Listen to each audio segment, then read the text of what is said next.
eh, namanya tauzi'u ya, tauzi'u milkiyatil arad ya. Jadi pembagian kepemilikan tanah. Selanjutnya Mas, sama ya. Jadi sepakat ini definisinya ada seperti ini. Yang mau bahasa Inggris, bahasa Arab, definisi sama. Berarti ini sudah satu pemahaman ya. Nah, bentuk-bentuk land reform itu ada 4. Ya, yang pertama disebut dengan redistributif land reform, kemudian seigneurial reform, restitution, sama land consolidation.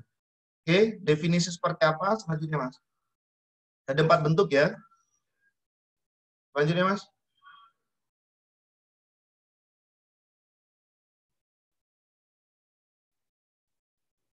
Nah, distribusi kembali ke tanah itu dipahami seperti ini. Jadi bentuk reformasi tanah terdiri dari apa? Distribusi hak tanah dari satu sektor ke sektor lain. Misal, dengan menjadikan milik privat atas tanah negara atau mengambil hak dari pemilik tanah yang luas dan memberikan hak itu kepada orang yang tidak memiliki tanah. Ini ya, ini pendistribusian kembali. Jadi cara yang pertama adalah menjadikan tanah milik negara menjadi milik privat orang yang tidak punya tanah, atau menarik tanah dari orang yang memiliki tanah yang luas. Ya. Dan ini keputusannya di kepala negara. Kemudian diberikan kepada orang yang tidak memiliki tanah. Ya. Kemudian selanjutnya, Om.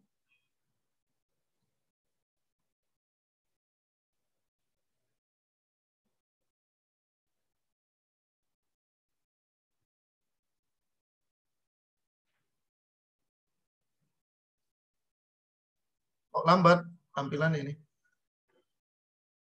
Nah, ini mensyaratkan ya perubahan A atas tanah dari pihak si empunya awalnya atau si pemilik awal, yaitu memiliki bidang tanah yang luas, kepada orang yang tidak punya atau orang yang tanpa tanah sebelumnya.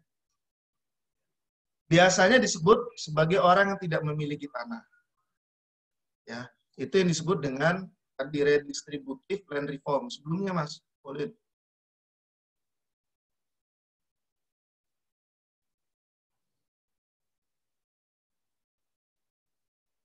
Oke, nah selanjutnya ini ya, yaitu bentuk yang reform kepemilikan. Nah, ini yaitu pengaturan reformasi tanah ini. Selanjutnya, sudah selesai nih.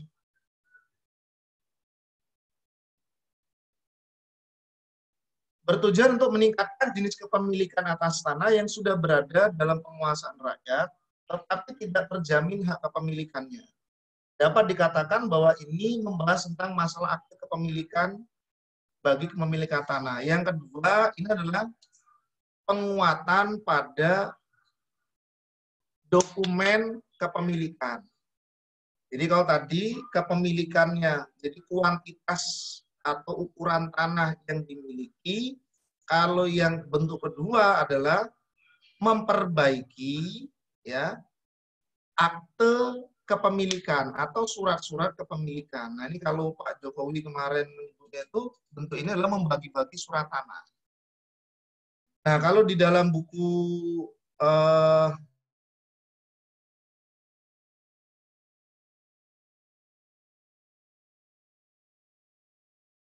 panduan tentang Serikat Buruh Tani, itu ada tulisan tentang konsep pasar tanah.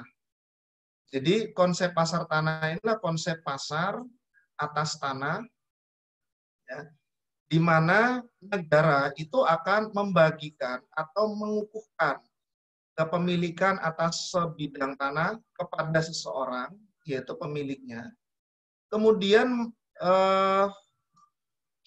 membuat perencanaan yang akan dipublish kepada pihak luar. Ya, bagi yang ingin investasi, silakan langsung ya, datang kepada pihak pemilik tanah. Karena apa? Karena sudah jelas ada surat tanahnya. Nah, mengapa ini dilakukan? Karena umumnya investasi asing dari luar itu terkendala pada pengurusan tanahnya, yaitu perizinannya. Nah, dengan cara memperbaiki mekanisme ya, pengurusan di dalam pembuatan akte kepemilikan ini menjadikan konsep pasar tanah atau pasar pertanahan itu menjadi lancar. Mengapa? Karena hubungannya nanti tidak lagi antara pengusaha dengan negara, tapi langsung pengusaha dengan pemilik tanah. Dan itu memungkinkan biaya untuk pengurusannya itu lebih murah. Nah ini ya, nah ada namanya istilahnya konsep. Tapi yang dibicarakan di sini ini sebenarnya adalah untuk memastikan bahwa tanah yang sudah dimiliki itu sudah legal secara hukum. Maka dibuatlah memperbaiki dari sisi kepemilikan tanah. Nah, ini disebut dengan seigniorial reform ya, atau pengaturan reformasi tanah. Oke, selanjutnya. Next.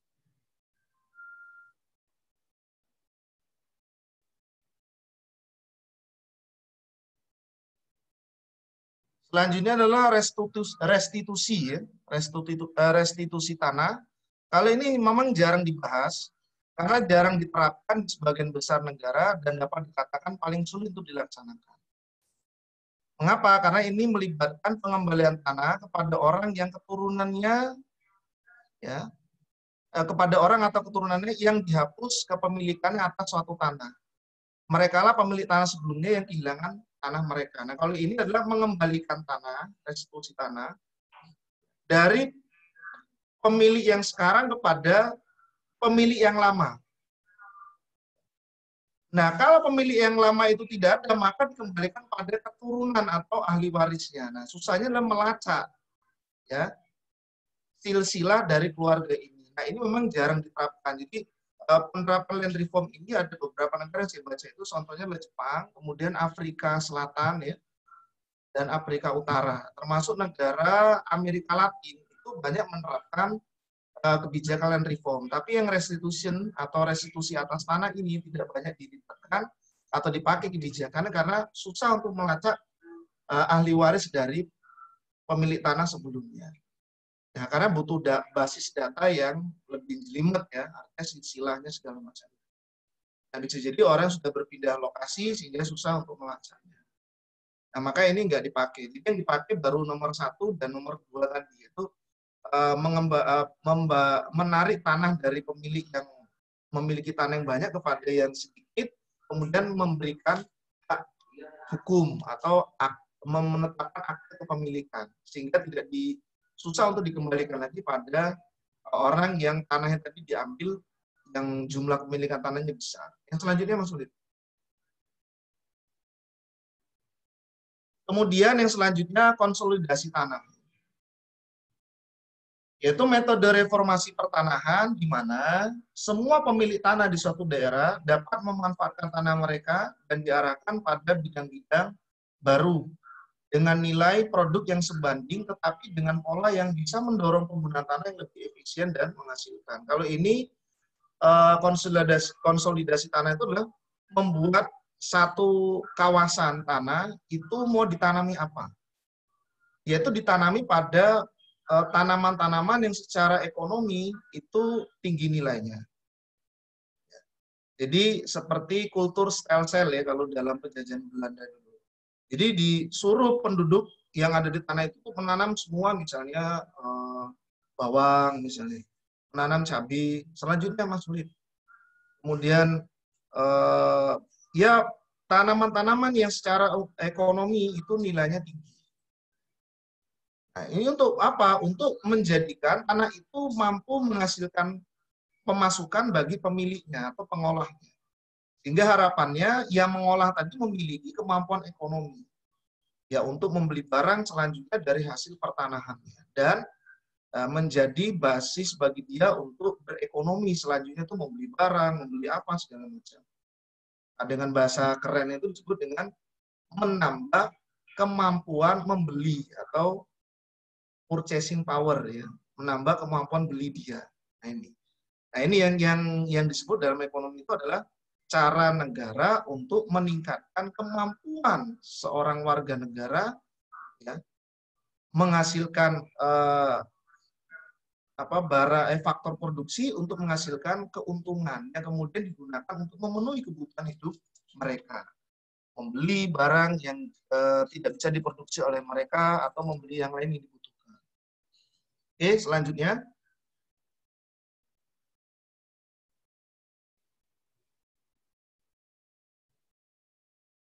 Nah, dengan kata lain, ya konsolidasi tanah itu dapat dipandang sebagai apa? Mengarahkan pertanian kembali untuk membentuk unit pertanian yang lebih besar, seperti di Jepang, Eropa Barat. Tujuan utamanya adalah dari jenis reformasinya adalah untuk mengurangi fragmentasi tanah, seperti di Vietnam. Jadi intinya itu supaya tanah itu lebih produktif, sehingga bisa menghasilkan. Jadi tidak ada tanah nanti yang nganggur. Jadi terberdayakan semua. Nah ini konsepnya. Nah pertanyaannya, apa sebenarnya inti dari land reform ini? Next, selanjutnya Mas. Selanjutnya, co-host. Kesimpulannya, land reform atau al-islahu az-zira'i itu adalah mendistribusikan kembali penguasaan tanah di antara manusia secara sama. Ini saya garis bawahi ya. Saya kasih tulisan merah, secara sama. Harapannya apa? Jika sama dalam jumlah kepemilikan tanah, maka akan sama dalam hasil produksinya, berdampak sama dalam kemampuan memenuhi kebutuhan hidup. Inilah target dari land reform.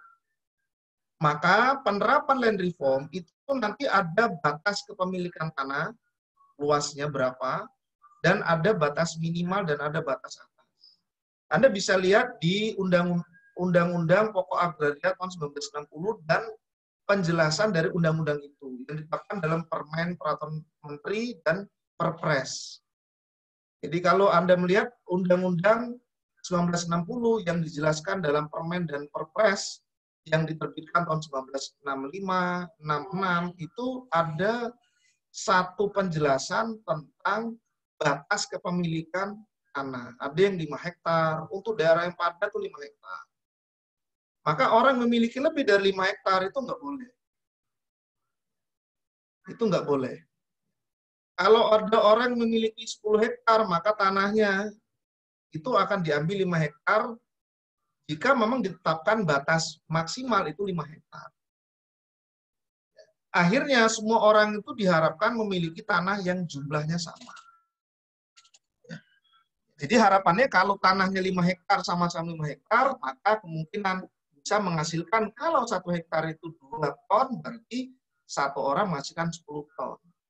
Kalau 10 ton itu bisa menghasilkan sampai 20 juta misalnya, apa 30 juta, hasilnya kalau dijual, maka diharapkan semua orang itu pendapatannya selama 3 bulan 30 juta.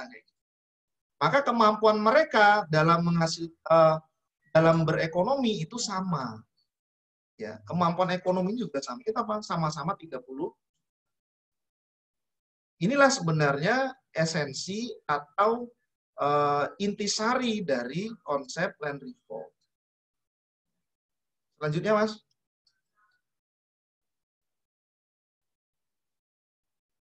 Nah, pertanyaannya, apakah menyamakan kepemilikan tanah itu dapat menyelesaikan problem agraria secara adil? Ya kan? Ini pertanyaan yang mungkin akan muncul pada benak kita. Apakah dengan cara menyamakan kepemilikan tanah itu dapat menyelesaikan problem agraria secara adil? Saya garis bawahi adil. Ya. Oke, selanjutnya.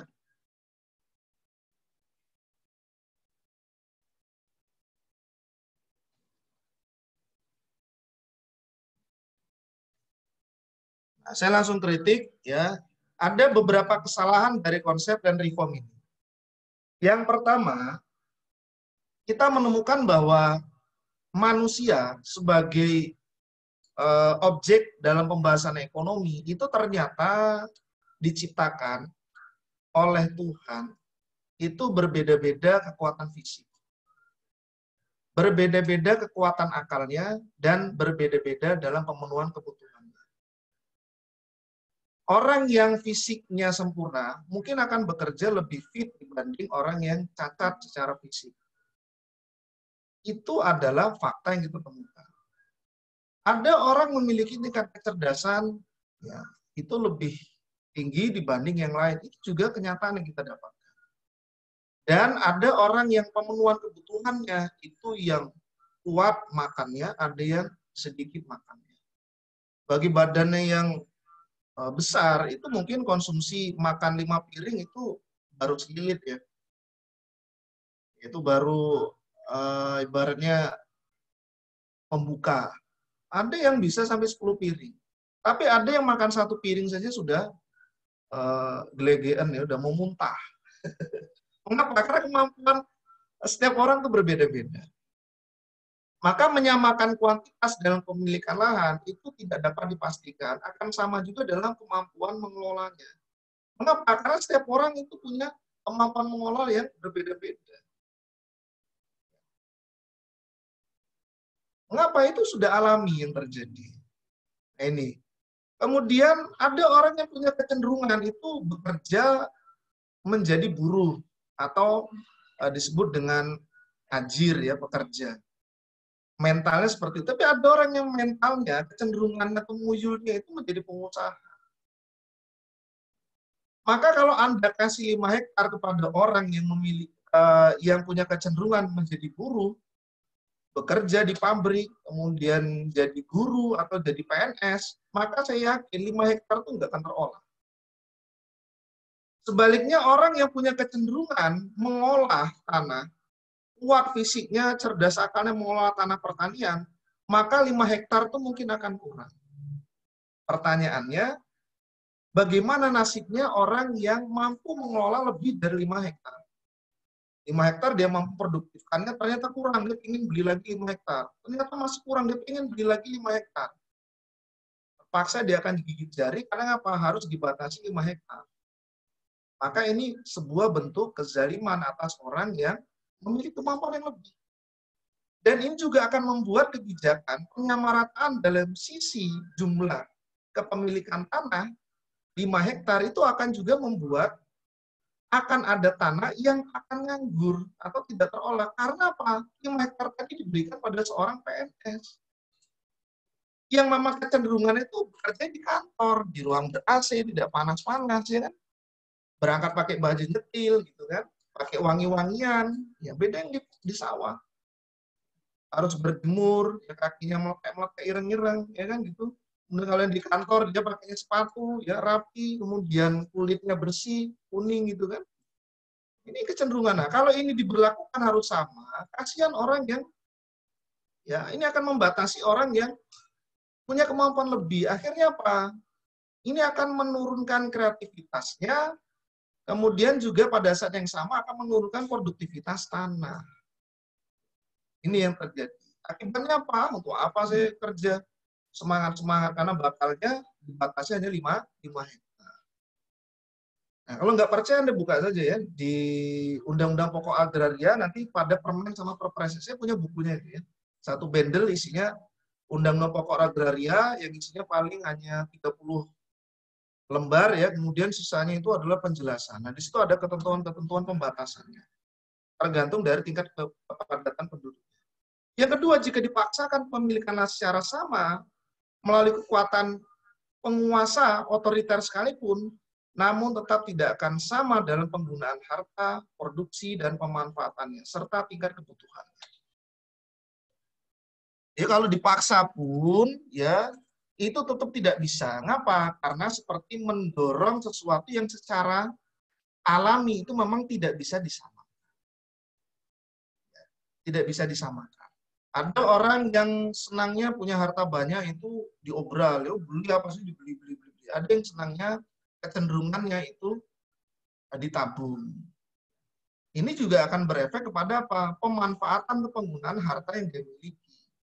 Kemudian tingkat kebutuhan. Orang yang makannya mungkin kebutuhan 1 bulannya itu habis 1,5, itu akan berbeda dengan cara bekerjanya orang yang kebutuhan makannya mungkin sampai 3 juta kebutuhan hidupnya ya. Mengapa? Karena yang 3 juta mesti akan lebih agresif dibanding 1,5. Apalagi yang sudah biasa puasa gitu ya. Yang makannya kurang atau yang biasa zuhud ya. Itu cenderung biasa saja. Tapi kalau orang yang ibu-ibu sosialita kemana-mana harus pakai baju, kemudian pernak-pernik yang dimiliki itu mahal, ya tentu lebih boros ya. Dan itu kecenderungan yang dimiliki masing-masing orang. Nah, makanya kajian terhadap manusia itu memang nggak bisa dilepaskan dari kajian ekonomi. Ya. Makanya pembahasan kita kemarin itu membahas tentang ini. Mengapa? Karena manusia memiliki yang namanya keinginan atau algoriza sama al-haja al-ubudiyah. Ini ya. Oke, yang ketiga, selanjutnya. Nah, menyamakan kepemilikan lahan itu berarti juga menzalimi orang yang lebih besar atau lebih kuat dalam mengerahkan tenaganya karena disamakan dengan orang yang malas atau yang tidak kuat. Penguasaan 5 hektar dibatasi itu kan sama saja menyamakan kemampuan orang yang punya kemampuan produksi 5 hektar besar dengan orang yang malas ya, atau yang set ya, tidak mau bekerja gitu. Sama. Padahal orang yang mampu produksi lebih besar itu kemampuan dia memproduksi tanah itu kemungkinan itu akan lebih besar lagi. Dan hasil tanah, hasil produksi dia terhadap tanah itu juga kemungkinan lebih besar. Maka keuntungan bagi dia untuk membeli tanah lagi itu kemungkinan ada. Tapi karena kebijakan ini harus batasi 5 hektar, maka ya terpaksa dia harus gigit jari untuk menahan diri hanya sebatas 5 hektar. Padahal produksi itu tergantung pada kemampuan melakukannya. Sedangkan konsumsi itu tergantung dari jenis atau jumlah pemenuhan kebutuhan tersebut melalui sesuatu yang akan dikonsumsi. Nah, jadi memproduksi menyamakan kepemilikan tuh harapannya kan sama produksi kan, sama juga konsumsi kan. Padahal produksi itu tergantung dari kemampuan seseorang dan setiap orang itu memiliki kemampuan berbeda. Sedangkan konsumsi itu juga tidak mungkin disamakan karena tergantung dari jenis pemenuhan kebutuhan itu. Jadi ini. Jadi kebijakan ini kalau diterapkan itu akan membuat justru ada pemaksaan terhadap sesuatu yang memang tidak bisa disamakan. Itu apa? Kebutuhan, keinginan manusia, yaitu al-haja al-ubudiyahnya dan algorizahnya. Keinginan untuk sukses itu masuk dalam goriza atau dalam Islam. Sehingga dia bisa memiliki kemampuan yang besar. Gitu. Nah ini yang perlu kita pahami ya. Nah ini mengapa konsep ini bisa salah? Seperti ini itu karena berangkat dari pemahaman terhadap manusia yang sudah salah. Berangkat dari pemahaman manusia yang sudah salah. Selanjutnya. Nah, yang kelima, produktivitas tanah itu adalah bagian yang tidak terpisahkan dari karakteristik pembentukan tanah pertanian. Artinya, memiliki tanah itu hanya untuk produksi pertanian. Jadi yang perlu kita pahami bahwa produktivitas tanah itu adalah bagian dari karakteristik tanah itu sendiri. Mengapa? Tanah itu memang diciptakan untuk ditanami. Untuk menghasilkan barang-barang yang akan dikonsumsi oleh kita. Contoh tanaman, Anda menanam pohon kelapa, itu paling murah adalah di tanah. Sekarang mungkin ada teknologi hidroponik, tapi biayanya lebih mahal. Saya belum menemukan menanam kelapa di hidroponik, belum tahu saya. Tapi kalau nanam kangkung itu memang iya, karena akarnya tidak menghujam. Tapi hidroponiknya susah. Tapi yang tanah itu paling murah untuk ditanam, makanya dalam Islam, kalau yang saya pahami, memiliki tanah itu harus memproduktifkannya. Itu kalau dalam Islam. Maka kepemilikannya nanti itu harus mengikuti kemampuan di memproduksinya.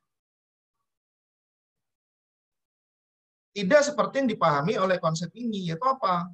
Semua orang dianggap sama kemampuannya. Sehingga semua diberi tanah yang jumlah sama. Harapannya apa? Semua memproduksi dalam keadaan kemampuan yang sama. Padahal realitanya, setiap orang itu memiliki kemampuan berbeda-beda karena kecacatan fisiknya, kesempurnaan fisiknya, muyul atau kecenderungannya itu berbeda-beda. Orang yang sehat semua itu bisa jadi kecenderungannya ada yang bisnis, ada yang jadi petani, ada yang jadi buruh. Kalau semua jadi pebisnis, nggak bisa juga, terus siapa yang jadi guru?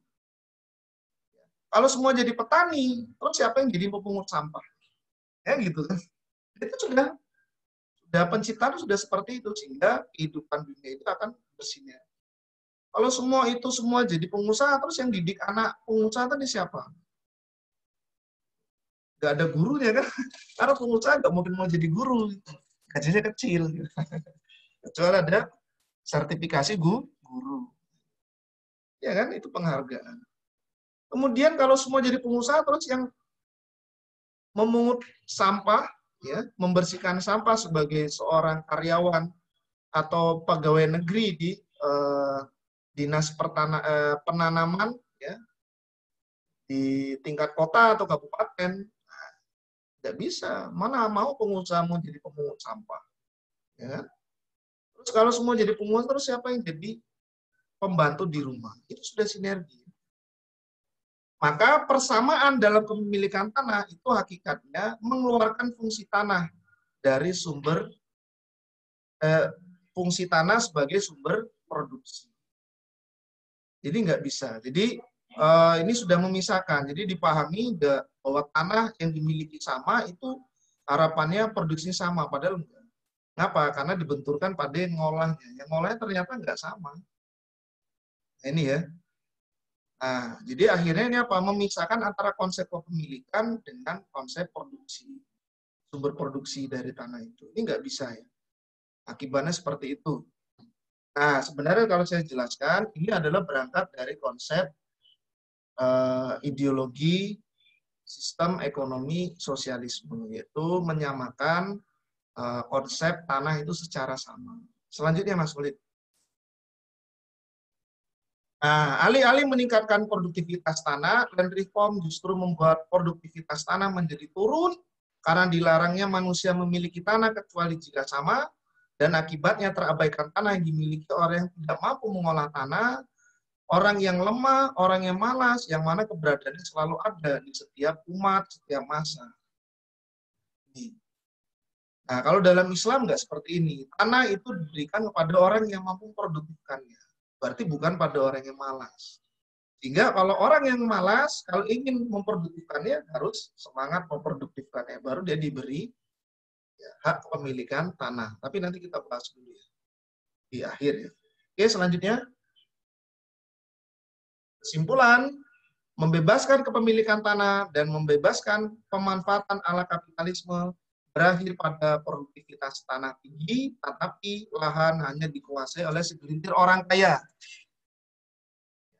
Solusinya mendistribusikan ulang kepemilikan lahan dengan menyamakan hak kepemilikan lahan. Hasilnya, distribusi tanah dapat merata memang di antara penduduk, namun produktivitas tanah justru menurun. Pilih mana ini? Nomor 1 atau nomor 2? Nggak ada yang enak ya. Enaknya apa? Adil, tetapi produktif. Kalau ini yang atas, produktivitasnya tinggi, tapi dikuasai segelintir orang. Tidak adil. Yang kedua, distribusinya adil, tapi produktivitasnya rendah. Anda pilih yang mana? 1 atau 2? Saya nggak mau kedua-duanya ya.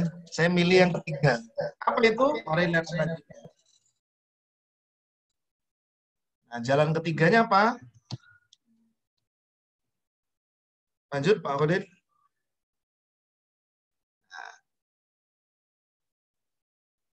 Terus, jalan ketiganya apa ini? Nah, satrianya datang ya, itu ekonomi Islam. Apa yang dimaksud sistem ekonomi Islam dulu? Jadi kapitalis kayak gitu, sosialis kayak gitu. Nah, gimana konsep Islam? Nah, kita harus pahami dulu apa yang dimaksud dengan sistem ekonomi Islam. Sistem ekonomi Islam adalah kumpulan hukum-hukum dan kebijakan yang syar'i yang menjadi dasar pengelolaan harta benda. Nah, tanah itu termasuk harta benda.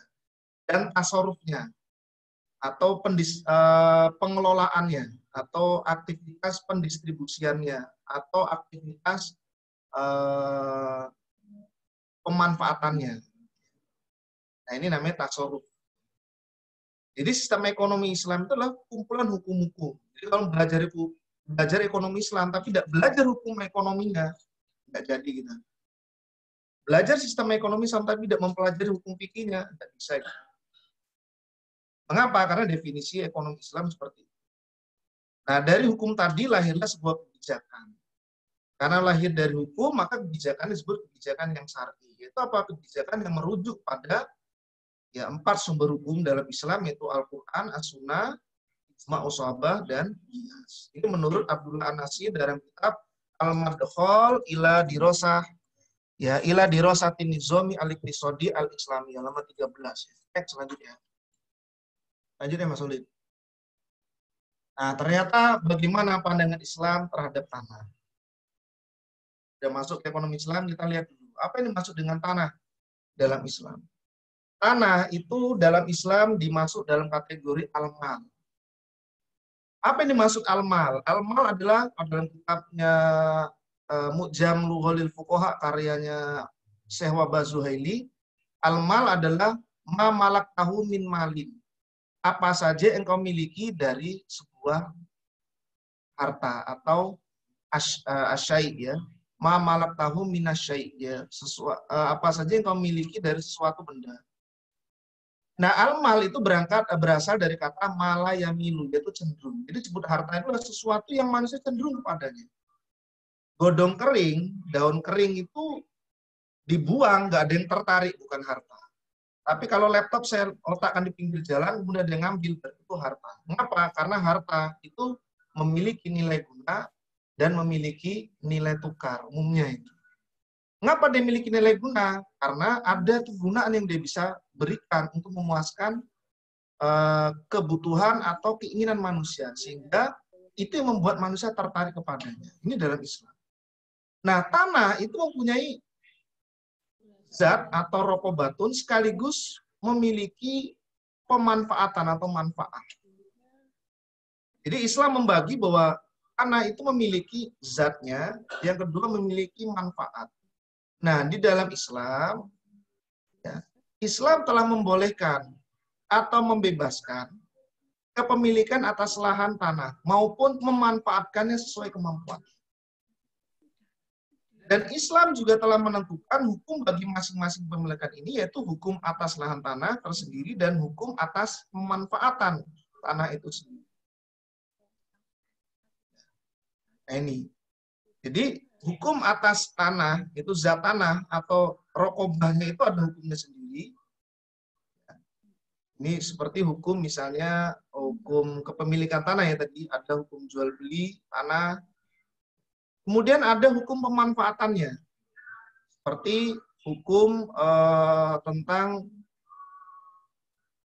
muzaroah, ya, kemudian musakot. Nah, ini kan cara pemanfaatan. Kemudian bana alaihi albina, membangun di atasnya bangunan, itu gimana? Itu ada sendiri. Yang fungsi adalah yu'ammirul ardo, yaitu fungsinya memakmurkan atau mengolah tanah itu. Nah, ini jadi dalam Islam ada hukum atas zat tanah itu sendiri dan ada hukum atas pemanfaatannya.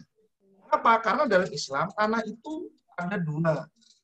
Ya, setiap tanah itu memiliki dua, satu fisiknya, satu pemanfaatannya. Nah, ini yang perlu kita pahami. Ya. Nah, selanjutnya tanah itu adalah asas pertanian. Sedangkan skill, tenaga manusia, dan alat itu hanya sarana, bukan asas pertanian. Nah, yang dimaksud asas itu apa? Mengapa tanah disebut asas pertanian? Karena pertanian tidak bisa jalan kalau nggak ada tanah. Tapi pertanian tetap bisa jalan tanpa tenaga manusia, tanpa skill, tanpa alat. Mengapa? Karena banyak tanah masih bisa menumbuhkan pohon mangga tanpa tangan manusia. Bisa menumbuhkan pohon kopi tanpa tangan manusia. Cuman kedudukan tangan manusia adalah menjadikan tanah itu lebih produktif. Tetapi intinya tanah itu tanpa tangan manusia sudah produktif. Namun dengan sentuhan manusia produktivitasnya bisa ditingkatkan. Itu saja. Jadi gitu. Jadi tanah itu adalah aset pertanian. Sedangkan skill, tenaga manusia, alat, sarana itu adalah sarana saja. Artinya apa? Berbicara pertanian itu harus berbicara tentang kepemilikan tanah sekaligus hukum pemanfaatan tanah. Sedangkan berbicara skill itu adalah berbicara di luar asas pertanian. Ini ya. Nah ini, jadi makanya kalau berbicara pertanian, kok berbicara tentang konsep pemilikan tanah dan hukum pemanfaatan tidak ada, maka ini bukan berbicara pertanian, tapi berbicara produksi. Mengapa? Karena produksi berbicara skill, bicara tenaga manusia, berbicara alam. Tapi kalau berbicara pertanian, itu berbicara tanah yang utama. Ya ini ya, yang perlu kita pahami. Maka Islam menaruh perhatian benar dalam pembahasan tanah untuk membahas pertanian. Mengapa? Karena tanah itu diciptakan oleh pencipta bumi itu untuk ditanami dan untuk memenuhi kebutuhan manusia.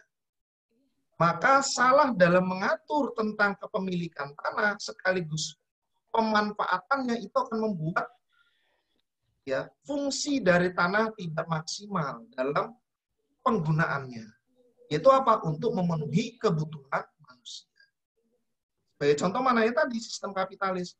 Ketika semua orang dibebaskan memiliki tanah, tanpa ada pemaksaan bagi dia untuk mengolahnya, akibatnya banyak tanaman. Karena dimiliki. Oke, kalau dimiliki, tapi hanya segelintir orang yang memiliki. Itu ya. Produktif juga bisa. Tetapi kalau dia salah urus, seperti tadi dibagi secara rata sesuai sosialisme, adil dalam kepemilikannya, tapi dalam pemanfaatannya itu rendah. Nah, ini ya. Oke, next. Selanjutnya Pak Holid.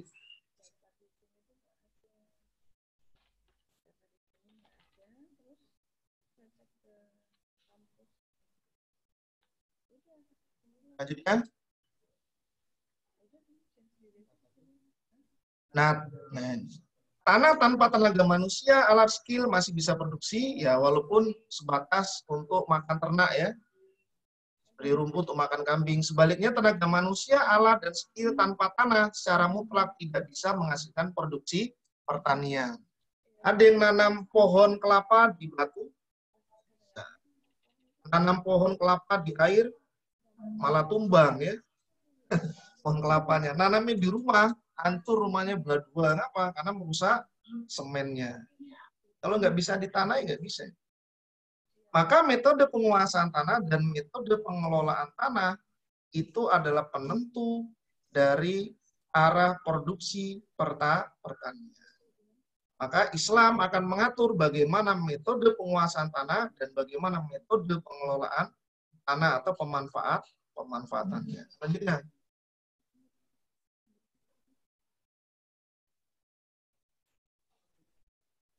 Next. Kohos.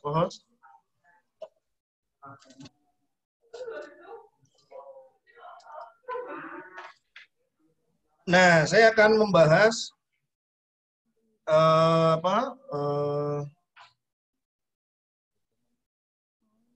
membahas tentang ini ya, konsep Islam dalam pemilikan lahan sekaligus dalam pemanfaatannya.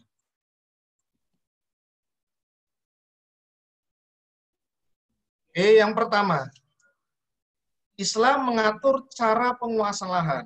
Nah, ini dalam konsep pemilikannya. Yang pertama adalah konsep hibah. Konsep hibah.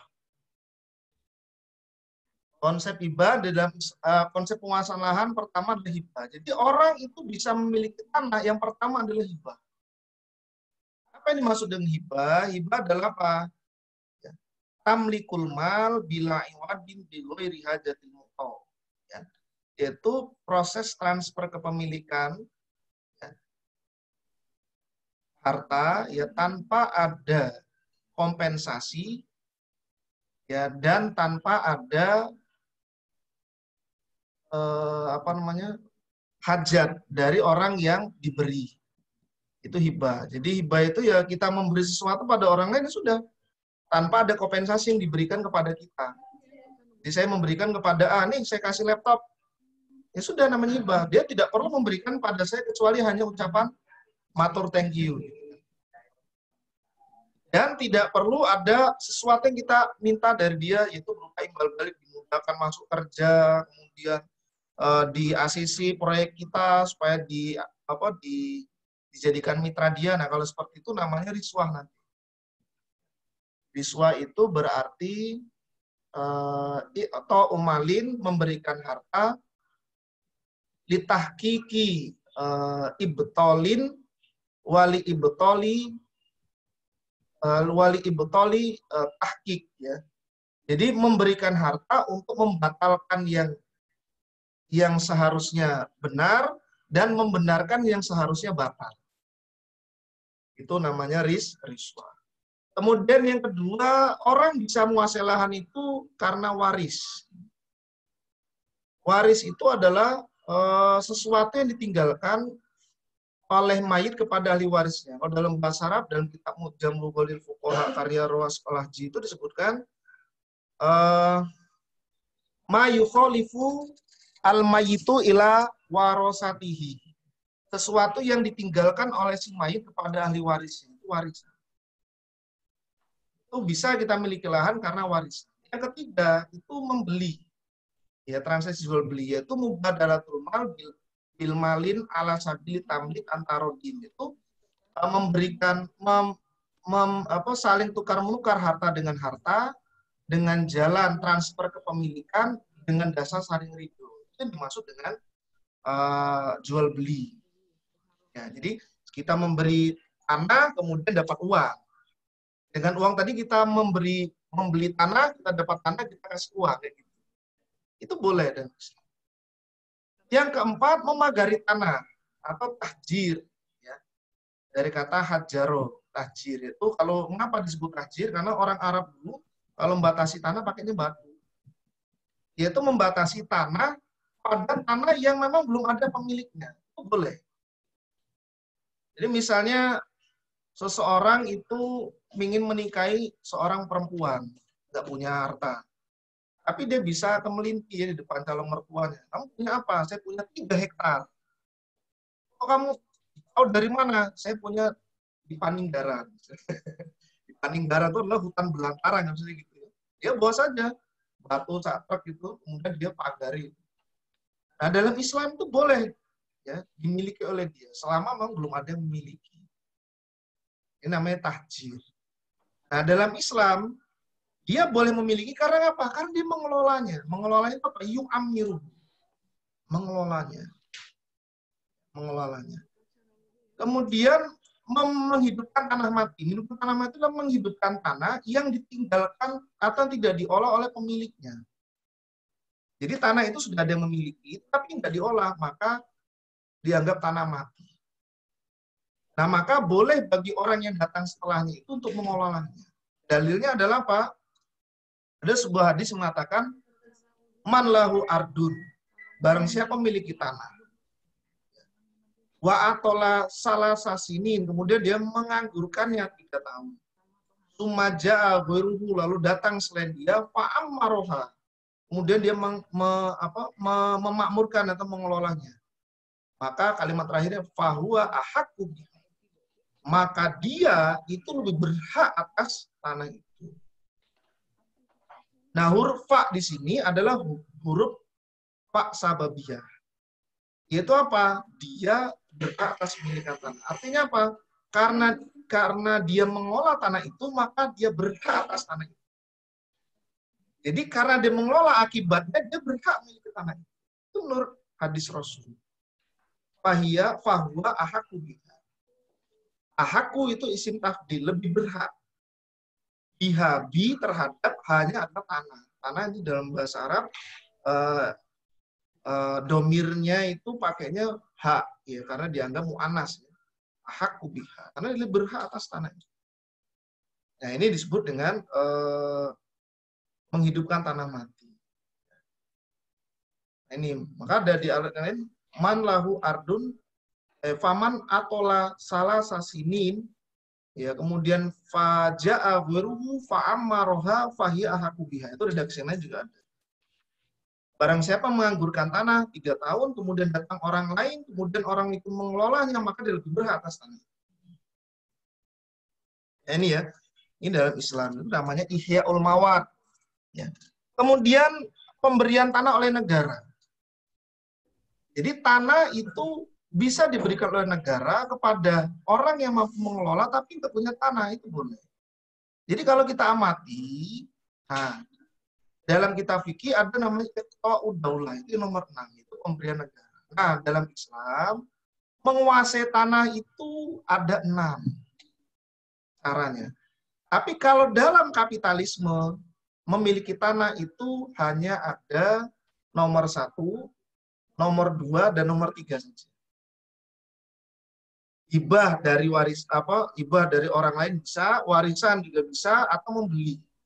Maka akibatnya apa? Orang yang punya uang saja yang bisa membeli dan memiliki tanah. Kemudian diwariskan kepadanya, akhirnya apa? Tanah itu temurun.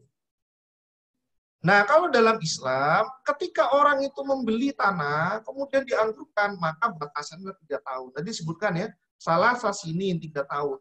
Jadi kalau Anda membeli tanah, duitnya banyak, beli tanah banyak, tetapi mengangguran 3 tahun dalam Islam itu bisa dialihkan pemilikannya gara-gara Anda tidak memiliki kemampuan untuk mengolahnya. Nah, ini pernah diceritakan dalam sebuah riwayat bahwa Umar bin Khattab itu pernah menarik tanah dari Bilal bin Abi Harithah, ya, yang berada di Yaman. Yang pernah dikasih oleh Rasulullah satu tanah yang luasnya mungkin 1 kabupaten. Kemudian Umar bin Khattab datang ke sana ketika dia menjadi seorang khalifah, dia menjadi khalifah. Kemudian dia tanya kepada penduduk situ, siapa yang memiliki tanah itu? Dijawablah oleh penduduk, ini milik Bilal bin Abi Harithah. Mana orangnya? Itu dipanggil. Ini tanah yang kamu mampu ngelola mana? Ini. Yang itu punya kamu juga? Iya. Dikelola enggak? Saya enggak mampu. Kalau gitu saya tarik. Nah, oleh Umar akan diberikan kepada orang penduduk situ yang mampu mengelola. Kemudian diprotes oleh Bilal bin Abi Harithah. Berarti Anda menyalahi keputusan Rasulullah. Jawab jawab Umar bin Khattab adalah apa?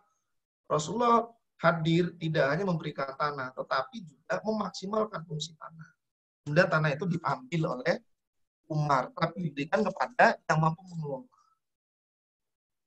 Jadi kalau dalam Islam, Anda punya skill, tapi nggak punya uang, Anda bisa miliki tanah. Berapa hektar? Silakan semampu Anda, tapi ingat, kalau ada tanah yang tidak mampu dikelola, ditarik lagi. Mengapa seperti ini? Karena Islam menganggap bahwa kepemilikan tanah itu menyatu dengan pengelolaannya. Jadi kalau ada orang punya tanah tapi nggak mengelola, maka batasnya 3 tahun. Nah, kalau Anda membaca riset, di dalam konsep kepemilikan tanah dari berbagai macam versi selain Islam, itu ada yang menyebut ada yang 25 tahun. Kalau tidak salah di Undang Pokok Agraria itu 25 tahun ya, pemilikan tanah itu tanpa diolah. Kemudian ada yang 5 tahun, tapi dalam Islam dalam sebuah hadis sebutnya salah sasini, ya 3 tahun. Nah, ini.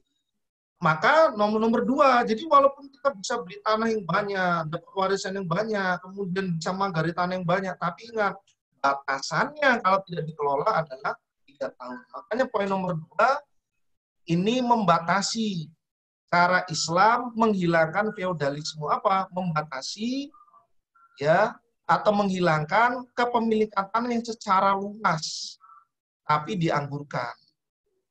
Islam membolehkan Anda memiliki lahan luas tapi bisa diproduktifkan. Mengapa? Kalau ini bisa produktif, maka kebutuhan akan sumber pangan itu tidak akan terjadi kelangkaan. Akibatnya apa? Akibatnya positif. Itu apa? Harga-harga itu stabil. Itu yang mau ditembak dalam Islam itu seperti itu. Ya. Maka kepemilikan tanah itu akan hilang jika ditangkap di 3 tahun. Nah, yang ketiga, Islam menyatukan antara kepemilikan dengan pemanfaatan. Jadi orang memiliki tanah itu wajib mengolah tanah. Dan negara memberi sarana bantuan. Ya, bantuan sarana pupuk dimurahkan, irigasi dibangun. Mengapa? Karena Ya, ini menyangkut hajat hidup, kebutuhan. Bukan malah pupuk dimahalkan, ya. Maka kalau dalam Islam industri pupuk itu harus BUMN. Ya, itu harus BUMN. Mengapa? Karena ini menyangkut kebutuhan asasi negara. Efeknya nanti panjang ya. Kita bisa kalau impor dari luar negeri itu bisa menjadi alat politik negara lain menekan kita karena faktor kita impor. Ya, Indonesia misal macam-macam dengan Vietnam. Vietnam tinggal ngomong, kamu macam-macam ya dengan saya. So, nggak saya kirim berasnya. Siut kita. Kenapa? Karena kita tentara mau perang ke sana, makannya makan apa? Makannya beras. Lah berasnya diembargo gimana? Jadi itu bisa jadi alat politik. Ini dalam politik ekonomi. Kemudian pemanfaatan dilarang. Nah ini agak debatable ya, atau muncul perdebatan. Larangan menyewakan lahan pertanian dengan cara apapun itu nggak diizinkan. Nah jadi ada konsepnya itu bagi hasil maupun disewa dengan ujroh itu nggak boleh dalam hadis yang kuat yang saya pahami. Walaupun ada yang membolehkan dengan konsep muzaro'ah sama mukhobaroh. Ya. Muzaro'ah mukhobaroh itu konsep sewa lahan tapi dengan cara bagi hasil. Itu sebenarnya kerjasama dengan bagi hasil pada lahan pertanian. Jadi saya punya lahan, saya undang orang yang bisa mengelola, saya suruh dia mengelola, nanti hasil dibagi dua. Itu dalam hadis yang kuat yang saya adopsi itu nggak boleh. Atau yang kedua, saya punya lahan, kemudian yang ngelola sekaligus bibitnya dari sana. Itu mukhobaroh. Itu juga nggak boleh dari sana. Ini ya. Nah ini cara Islam dalam membahas lahan. Oke, next selanjutnya. Terakhir ini. Selanjutnya.